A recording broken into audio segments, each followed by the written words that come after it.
स्वागत है आप सभी का एक बार फिर से। महाराष्ट्र विधानसभा चुनाव 2024 की तारीखों की घोषणा चुनाव आयोग अब कभी भी कर सकता है।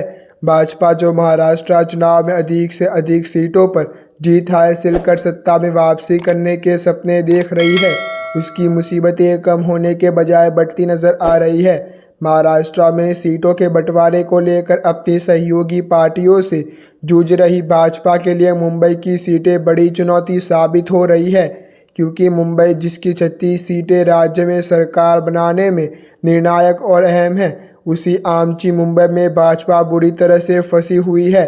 भाजपा की मुंबई में मुसीबतें बढ़ने की वजह कद्दावर नेता किरीट सोमैया की नाराजगी है। किरीट की नाराजगी की खबरें के बीच मुंबई की सीटों के टिकट के लिए भाजपा में कई नेताओं ने दावेदारी ठोक दी है। मुंबई भाजपा कद्दावर नेता किरीट सोमैया ने सार्वजनिक तौर पर भारतीय जनता पार्टी के खिलाफ अपनी शिकायतें जाहिर की है। भाजपा ने किरीट को अभियान समिति के सामान्य व्यय के रूप में नियुक्त किया। इसके बावजूद उन्होंने असंतोष जताते हुए पद लेने से इनकार कर दिया है। मीडिया रिपोर्ट के अनुसार 2019 से पार्टी में दरकिनार किए जाने के कारण ही उनमें असंतोष है। 2024 के चुनाव के लिए टिकट मिलने की उनकी उम्मीद तब धराशायी हो गई जबकि सोमैया को पार्टी के भीतर एक सक्रिय राजनेता माना जाता है। मुंबई की सीटों को लेकर भाजपा में अंदरूनी कलह जग जाहिर हो चुकी है। उम्मीदवारों ने पहले ही कई सीटों पर दाव करना शुरू कर दिया है।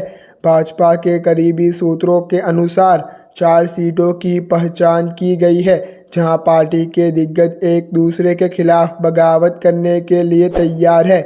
इन सीटों में बोरीवली, घाटर ईस्ट और विले पार्ले शामिल है। जैसे पूर्व मंत्री आकाश मेहता घाटकोपर ईस्ट से चुनाव लड़ना चाहते हैं, जो मौजूदा विधायक पराग शाह को चुनौती देंगे, जिन्होंने 2019 में उनकी जगह ली थी। शुरुआत में चुप रहने के बावजूद मेहता अब उम्मीदवार के लिए एक मजबूत मामला बना रहे हैं।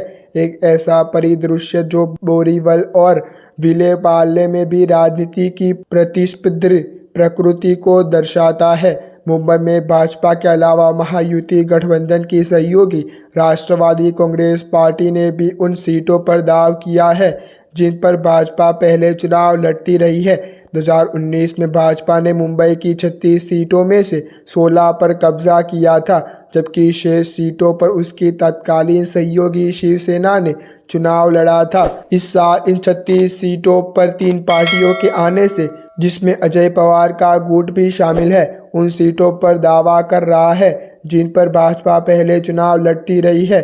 लड़ाई और तेज हो गई है। अगर अजीत पवार के गुट की मांगों को पूरा किया जाता है तो यह लड़ाई और भी तेज हो जाएगी। 2024 के अंत में होने वाले चुनाव में महाराष्ट्र विधानसभा की 288 सीटों पर भाजपा के नेतृत्व वाले गठबंधन और कांग्रेस के नेतृत्व वाले गठबंधन के बीच सीधा मुकाबला होने वाला है।